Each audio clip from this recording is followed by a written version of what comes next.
আসসালামু আলাইকুম ওয়া রাহমাতুল্লাহি ওয়া বারাকাতুহু। আজকের আলোচ্য বিষয় হলো কিয়ামতের 10 নিদর্শন। আমাদের প্রিয় নবী হযরত মুহাম্মদ সাল্লাল্লাহু আলাইহি ওয়াসাল্লামের এক হাদিসে কিয়ামতের নিকটবর্তী হওয়ার লক্ষণ হিসেবে 10টি নিদর্শনের কথা উল্লেখ করা হয়েছে।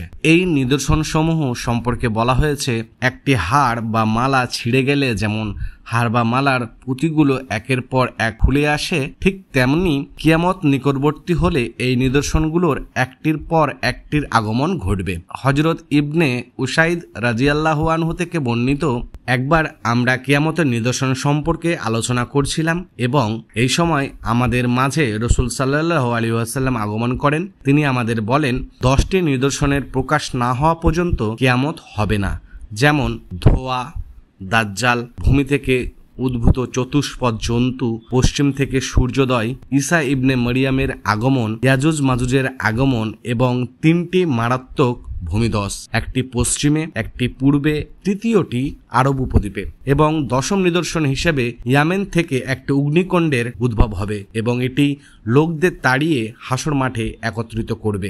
এই সকল নিদর্শনই খুবই সংক্ষিপ্ত সময়ের মধ্যে সংঘটিত হবে। সেই মুহূর্তে দাজ্জালের আগমন ঘটবে। ঠিক সেই মুহূর্ত থেকে একের পর এক নিদর্শন সামনে চলে আসবে, তবে তার নির্দিষ্ট মুহূর্ত সম্পর্কে জ্ঞান একমাত্র আল্লাহর নিকটেই সংরক্ষিত। আল্লাহ আমাদের সকলকে নির্দিষ্ট এই সময়ের পূর্বেই তার ক্ষমা ও সন্তুষ্টি অর্জনের তৌফিক দান করুন।